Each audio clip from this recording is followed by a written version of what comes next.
Hi there, welcome back to another lesson. This is the module 2 and the lesson number 5, lesson number 2 of the module second.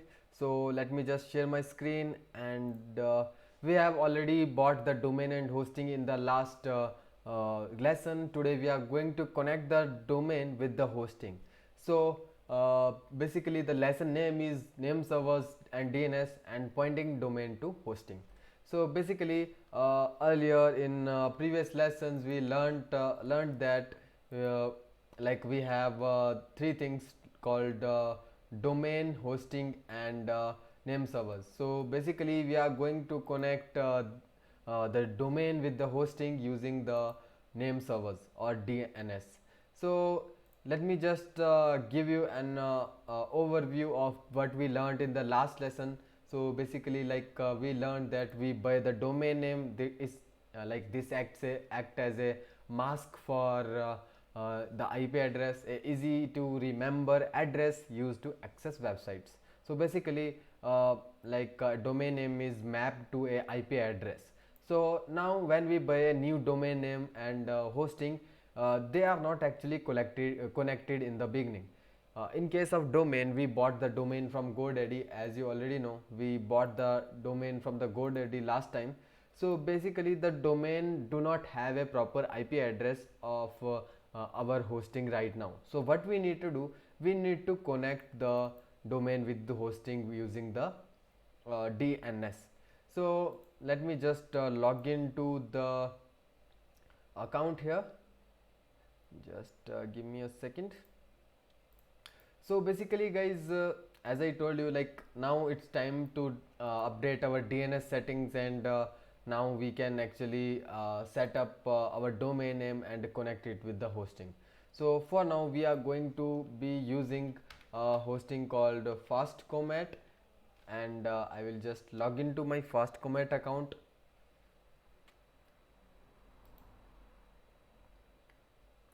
So I will just click on client login. So if you want to buy Fastcomet hosting, you can find the links in the description. Also you can go for WPX as I shared in the previous video. So just go to the description and you will be able to find all the links in the course like lesson description. So let me just log in here. So basically now it all depends on where you buy your hosting from. A lot of times the options will be like the user experience or user interface will be a little bit different, but if you understand the name of things like what is cpanel, what is DNS, what is all these basic things, then you will be able to access any type of cpanel. So let me just log in here, grab my two-factor authentication. Now make sure whenever you buy a hosting, always try to keep the two-factor authentication, two-step verification on in case of your hosting account as well. So let's just give it a second. Here also I need to enter the two-step verification. So here you can see that all my accounts have the two-step verification enabled. So this is what you need to do because it's for the security concern, you need to like keep the two-step verification on in all of your accounts. So here this is like the admin panel of the Fastcomet. Now if you are using any other type of hosting, you may see something different here. So let me just go down here and I will click on this button, and here I will just enter the master password that I have created during the installation, during the like purchasing this hosting. So here you can see this is where you will be able to find this in the dashboard home, and here you will be able to find this. Now when you are in the home section of Fastcomet, here you will be able to see this manage option, and here you will be able to see the view details. So if you go here, you will be able to find the username and all of these things. So basically you need to know the name servers here. So just copy the name servers in your clipboard, and these will be useful later. So now this is like the cpanel that we get most of the times when you buy a normal web hosting.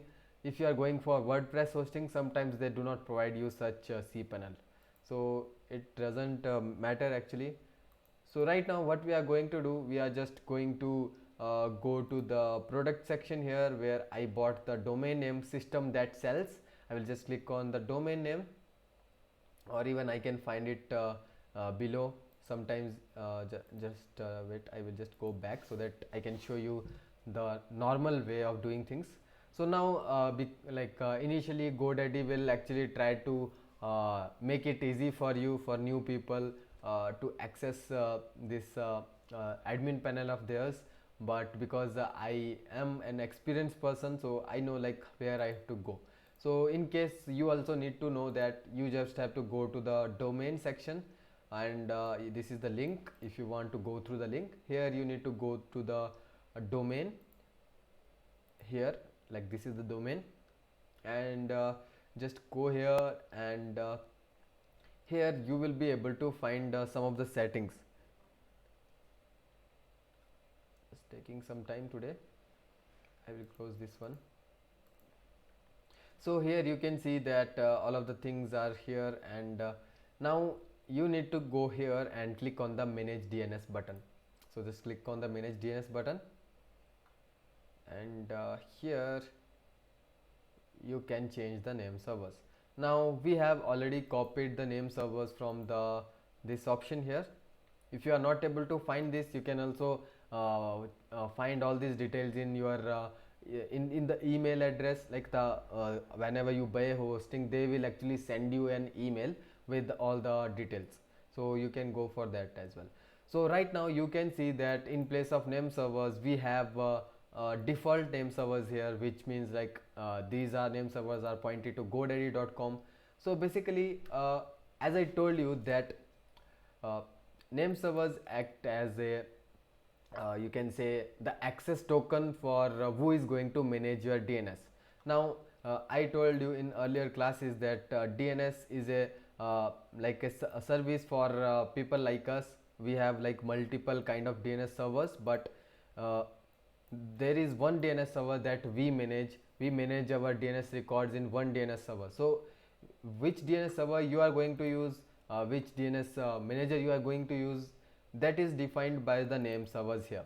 Whenever you choose a name server, whenever you add a name server, you are actually giving the access to that DNS server to set up the DNS entries, to control the DNS entries. So right now I want my Fastcomet account to get the access to update the DNS entries. So what I will do, I will just click on enter my own name servers, and I will enter the name servers of Fastcomet. Now after I finish setting up this, there will be no need for me to go back and open godaddy.com, GoDaddy website, and GoDaddy like domain option here. Just a second, I will just update it. So I will need a two-step verification here as well. So I am personally using Authy. This is the software I am using. So you can go for any software you want. So whenever you are making major changes or something like this, they will ask you for the two-step verification. So just wait. So now you can see that it's saying updated here, and it will be probably be updated. So for the first time it will show something like this. So just reload the tab in the GoDaddy, and that's like when you will see the actual details. So here you can see that name servers are updated successfully. Okay, now here I will be actually able to manage my DNS server, my DNS entries through name Fastcomet. So because I haven't actually bought the hosting right now, and I have bought the hosting for drapedigital.com. So in case you are doing this, there will be no need of doing these steps, whatever I am doing right now. If you have bought the domain, if you have bought the hosting for the domain name directly, in that case you just have to go to the Softaculous installer and install WordPress. We will come to that in the next video. But if you have bought the domain name, sorry, the hosting with a different with different domain name, in that case you need to go and click search for add-on domains in the cPanel, and here you need to add your domain name. So I will just enter like system that sells. So these steps are additional steps only for the people who already have a hosting, and they want to add another domain name in their hosting if their hosting plan allows. So right now I have a bigger plan where I can add multiple domains, so I am adding this domain here, right? So I will just go back. Now whatever we are doing after this, it will be same for everyone. If you are buying the hosting for the same domain that you just bought, then the steps are going to be similar after this. So now what we are going to do, basically we are just going to go to the system that sells.com, and we will see like, so here you can see index of something. So it means that the domain is connected with the hosting. Sometimes you may see coming soon page or something like that, but if you see this, it means yeah, in that case also the hosting is connected with the domain is connected with the hosting. Now we can go ahead and do the next stuff that is going to come in the next module. So basically it's about how you can purchase SSL, or you like use free SSL, and what is the benefits, what is the what is the difference. So we are going to install the SSL certificate in the next session. Till then you can just learn about all of these things. So thank you for watching this lesson. See you in another lesson next day.